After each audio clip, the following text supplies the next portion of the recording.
មុខមួយរយៈឥឡូវពួកគាត់មកដល់ទៀតហើយ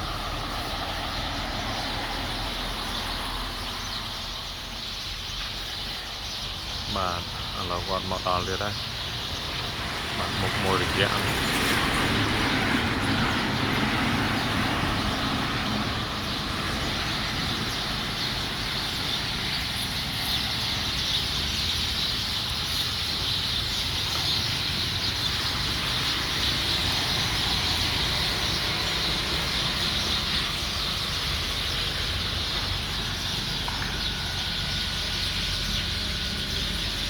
នេះពេលល្ងាច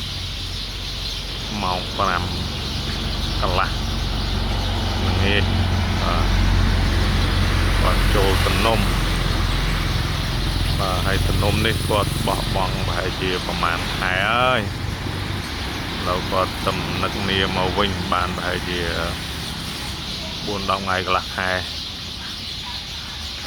ពេលដែលគាត់ទៅបាត់ហ្នឹងក៏យើងអត់ដឹងថាតើគាត់ទៅណាដែរបាត់ឈឹងតែមួយគ្មានផងឥឡូវដល់ពេលនេះគាត់មកវិញមកទាំងវងទាំងគ្រួសាររបស់គាត់នឹងវិញបាទច្រើនគួរសម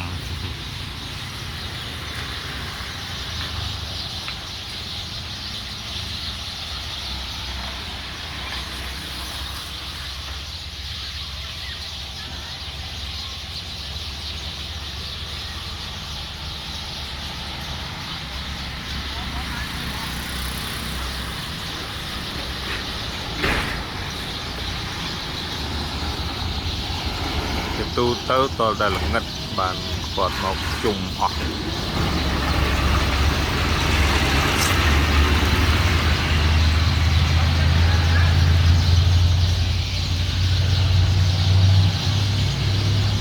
ពេលនេះគាត់ទៅចាប់ផ្ដើមមកតរៀងល្ងិតទៅយកបានអស់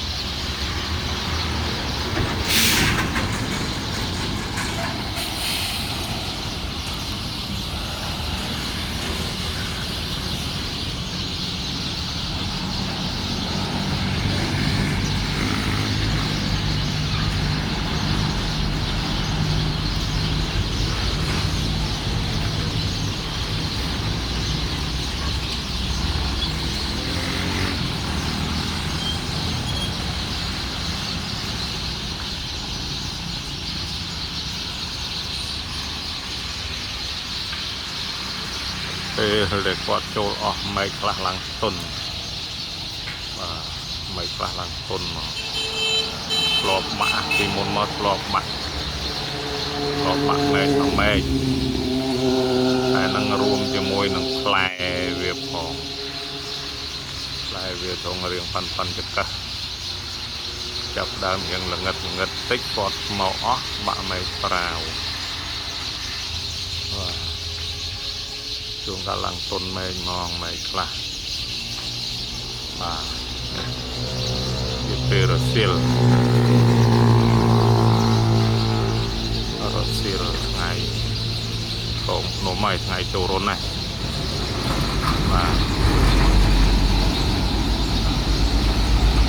ហើយនៅនឹងមាត់ផ្លូវនេះ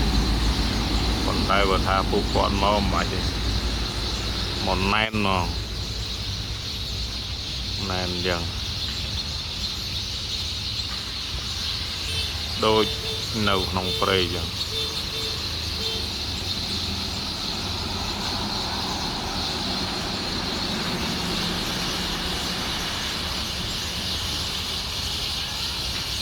ដល់មកតទៀត